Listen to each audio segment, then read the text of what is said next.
नमस्कार दोस्तों, स्वागत है आप सभी का हमारे ऑफिशियल यूट्यूब चैनल सोबा टेक्निकल क्लासेस में।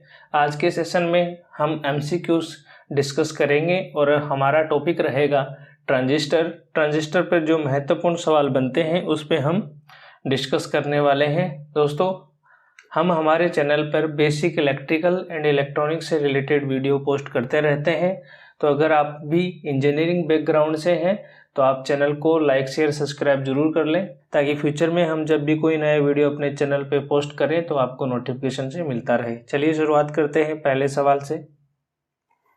पहला सवाल है, कॉमन कलेक्टर ट्रांजिस्टर विन्यास का प्रयोग किस लिए किया जाता है? ऑप्शन है हमारे पास में इम्पीडेंस मैचिंग के लिए, वोल्टेज की एम्प्लीफिकेशन के लिए, पावर की एम्प्लीफिकेशन के लिए, उपरोक्त में से कोई नहीं। तो इसके लिए हमारा राइट आंसर हो जाएगा ऑप्शन ए, इम्पीडेंस मैचिंग के लिए। कॉमन कलेक्टर कॉन्फ़िगरेशन का उपयोग हमेशा इम्पीडेंस मैचिंग के लिए किया जाता है। बढ़ते हैं दूसरे सवाल पर।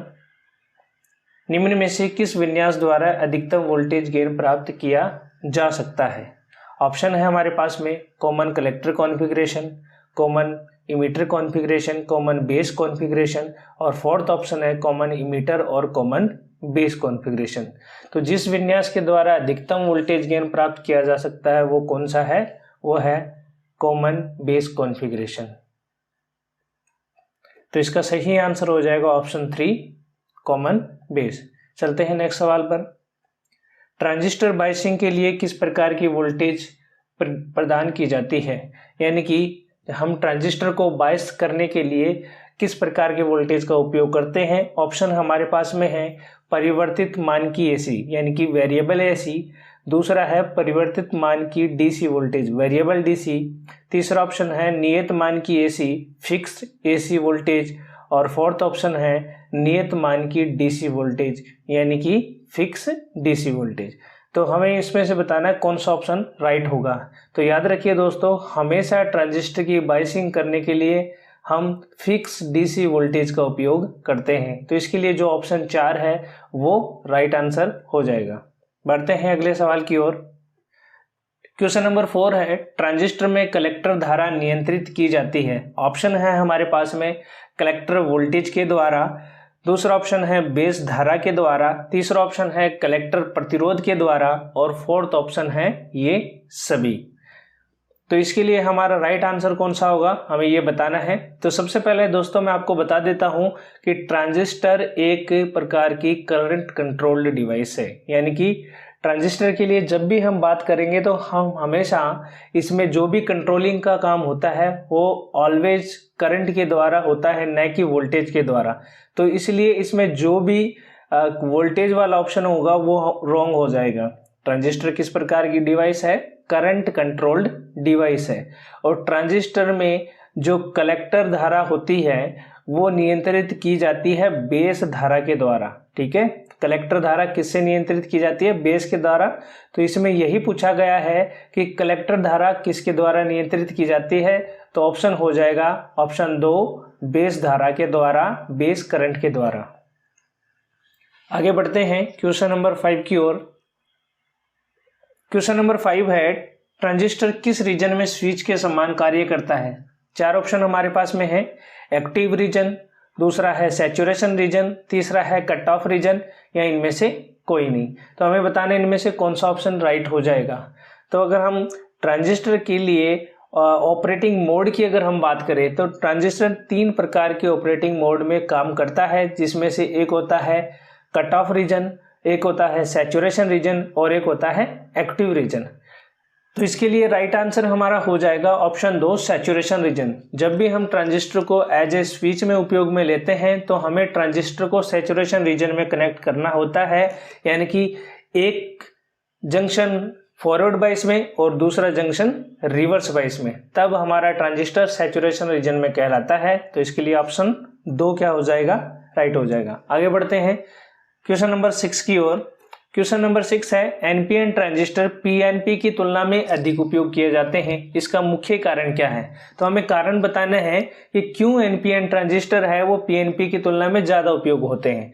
ऑप्शन हमारे पास में है, कह रहा है कि एनपीएन ट्रांजिस्टर में होल की गतिशीलता अधिक होती है। बिल्कुल गलत। होल की गतिशीलता कम होती है इलेक्ट्रॉन की गतिशीलता से। तो ये बात हमें ध्यान रखनी है और यही वैसे इसका राइट आंसर भी होने वाला है। एनपीएन ट्रांजिस्टर में इलेक्ट्रॉन की गतिशीलता अधिक होती है। और तीसरा ऑप्शन है एनपीएन ट्रांजिस्टर में ऊष्मा वेग कम होती है। फोर्थ ऑप्शन है एनपीएन ट्रांजिस्टर सस्ते हैं वह सरलता से उपलब्ध हो जाते हैं। तो इनमें से जो ऑप्शन 1, 3 और 4 है वो क्या हो जाएंगे, रॉन्ग हो जाएंगे। एनपीएन ट्रांजिस्टर को पीएनपी की तुलना में उपयोग करने का मुख्य कारण ये है क्योंकि एनपीएन ट्रांजिस्टर में जो इलेक्ट्रॉन्स होते हैं वो मेजॉरिटी चार्ज कैरियर में होते हैं और इलेक्ट्रॉन की जो गतिशीलता है वो होल्स की तुलना में ज़्यादा होती है और हमें चाहिए कि ट्रांजिस्टर फास्ट काम करे। तो इसीलिए ज़रूरी है कि उसमें जो चार्ज कैरियर हैं उनकी गतिशीलता अधिक हो, इसीलिए हम उपयोग करते हैं एनपीएन ट्रांजिस्टर का। तो इसका आंसर हो जाएगा ऑप्शन 2। आगे बढ़ते हैं अगले सवाल की ओर। क्वेश्चन नंबर 7 है, निम्न में से किस ट्रांजिस्टर परिपथ का वोल्टेज गेन सबसे कम होता है। ऑप्शन हमारे पास में दिए हुए हैं common base configuration, common collector configuration, common emitter configuration और फोर्थ ऑप्शन है इनमें से कोई नहीं। तो हमें बताना है कि वोल्टेज गेन सबसे कम किस प्रकार की कॉन्फ़िगरेशन में होता है। हमें पता है कि ट्रांजिस्टर को हम 3 प्रकार की कॉन्फ़िगरेशन में जोड़ सकते हैं, जिसमें से common base configuration, common collector configuration और कॉमन इमीटर कॉन्फ़िगरेशन। ये तीनों कॉन्फ़िगरेशन है जिनमें हम ट्रांजिस्टर को जोड़ सकते हैं। और वोल्टेज गेन क्या होता है, output voltage upon input voltage. तो हमें बताना है कि सबसे कम कौन सी कॉन्फ़िगरेशन में होता है। तो इसका सही आंसर हो जाएगा कॉमन इमीटर कॉन्फ़िगरेशन। जो कॉमन इमीटर कॉन्फ़िगरेशन होती है इसमें वोल्टेज गेन सबसे कम होता है बाकी 2 कॉन्फ़िगरेशन की तुलना में। तो इसका ऑप्शन 3 क्या हो जाएगा, राइट हो जाएगा। आगे बढ़ते हैं हम क्वेश्चन नंबर 8 की ओर। क्वेश्चन नंबर 8 है, बायोपोलर ट्रांजिस्टर से धारा का प्रवाह किसके कारण होता है। ऑप्शन हमारे पास में है इलेक्ट्रॉन के द्वारा, दूसरा ऑप्शन है होल्स के द्वारा, तीसरा ऑप्शन है ए और बी दोनों के द्वारा और फोर्थ ऑप्शन है इनमें से कोई नहीं। तो हमें बताना है कि बायोपोलर जंक्शन ट्रांजिस्टर यानी कि बीजेटी ट्रांजिस्टर की बात कर रहा है और ट्रांजिस्टर में पूछ रहा है कि जो करंट है वो किसके कारण बहता है। हमें पता है कि जो ट्रांजिस्टर है, ट्रांजिस्टर क्या है, जैसे नाम में ही से में लिखा हुआ है बीजेटी। बीजेटी मतलब बायोपोलर ट्रांजिस्टर। बायो का मतलब होता है 2, पोलर मतलब चार्ज कैरियर, 2 प्रकार के चार्ज कैरियर। तो इसमें क्या है, 2 प्रकार के चार्ज कैरियर्स होते हैं, इलेक्ट्रॉन भी होते हैं और होल्स भी होते हैं। तो जो बीजेटी है, बीजेटी में जो धारा का प्रवाह होता है वो इलेक्ट्रॉन से भी होता है और वो होल्स के भी द्वारा होता है। दोनों मिलकर विद्युत धारा का प्रवाह करते हैं। तो इसके लिए जो ऑप्शन सही होगा वो ऑप्शन 3 क्या हो जाएगा, राइट। ऑप्शन ए और बी दोनों। आगे बढ़ते हैं हम क्वेश्चन नंबर 9 की ओर। क्वेश्चन नंबर 9 है, ट्रांजिस्टर के किस भाग में सबसे अधिक डोपिंग की जाती है। ऑप्शन हमारे पास में है एमीटर में, बेस में, कलेक्टर में या ऑल ऑफ द अबव। तो हमें बताना है सबसे ज्यादा डोपिंग किस में की जाती है। तो अगर हम ट्रांजिस्टर के लिए डोपिंग की बात करें तो सबसे ज्यादा डोपिंग की जाती है एमीटर में और उससे कम की जाती है कलेक्टर में और उससे कम की जाती है बेस टर्मिनल में। तो यहाँ पर पूछा गया है कि ट्रांजिस्टर का कौन सा भाग में सबसे अधिक डोपिंग होती है। तो हमारा आंसर हो जाएगा एमीटर में। एमीटर जो होता है उसमें सबसे अधिक डोपिंग की जाती है। तो ऑप्शन ए हमारा राइट होगा। आगे बढ़ते हैं लास्ट क्वेश्चन पर। क्वेश्चन नंबर 10 है, ट्रांजिस्टर में धारा गेन को व्यक्त किया जाता है। ऑप्शन हमारे पास में है alpha equals to beta 1 plus beta, दूसरा ऑप्शन है beta equals to alpha 1 minus alpha. Option 3 है ए और बी दोनों और ऑप्शन 4 है इनमें से कोई नहीं। तो हमें बताना है ट्रांजिस्टर का जो करंट गेन होता है वो किसके द्वारा व्यक्त किया जाता है। तो सबसे पहले हम ये बात कर लेते हैं कि करंट गेन होता क्या है। करंट गेन होता है आउटपुट करंट और इनपुट करंट का रेशियो होता है और इसको हम अलग अलग कॉन्फ़िगरेशन में अलग अलग सिंबल के द्वारा दर्शाते हैं।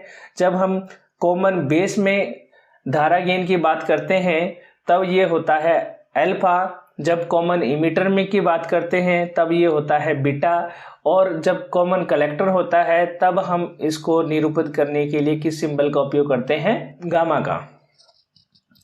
तो यहाँ पे देखिए ये रिलेशन दिया हुआ है। अगर आप इसे ठीक से दोनों ऑप्शन में देखते हैं तो यहाँ पे क्या दिया हुआ है, अल्फा और बीटा में एक दूसरे का संबंध दिखाया गया हुआ है। तो ये दोनों ही किसको इंडिकेट कर रहे हैं, करंट गेन को इंडिकेट कर रहे हैं। तो यहाँ पर हमारा ऑप्शन 2 क्या हो जाएगा, राइट हो जाएगा, क्योंकि यहाँ पर हमें यहाँ कहीं भी स्पेसिफाई नहीं किया गया है कि आप कॉमन बेस के लिए बताएं या कॉमन कलेक्टर के लिए बताएं, ठीक है, या कॉमन इमीटर के लिए, हमें कहीं भी स्पेसिफाई नहीं किया गया है। और हम अगर लॉजिक से देखें तो ये अल्फा भी क्या है, करंट गेन है, बीटा भी क्या है, करंट गेन है। अल्फा भी करंट गेन और बीटा भी करंट गेन। तो यहाँ पे फॉर्मूला दोनों का ही क्या हो जाएगा, राइट हो जाएगा। तो इसके लिए ऑप्शन 3 क्या होंगे, राइट होंगे। तो आज का सेशन आपको कैसा लगा हमें कमेंट करके जरूर बताएं। और अगर आप चैनल पे पहली बार विजिट कर रहे हैं तो चैनल को लाइक शेयर सब्सक्राइब करना बिल्कुल भी नहीं भूलें, क्योंकि हम इस चैनल पर इलेक्ट्रिकल और इलेक्ट्रॉनिक से रिलेटेड वीडियो पोस्ट करते रहते हैं। तो उम्मीद करता हूं आपको वीडियो पसंद आया होगा, और अगर वीडियो पसंद आया है तो चैनल को लाइक शेयर सब्सक्राइब करना बिल्कुल भी मत भूलें। मिलते हैं नेक्स्ट वाले वीडियो में, तब तक के लिए जय हिंद जय भारत।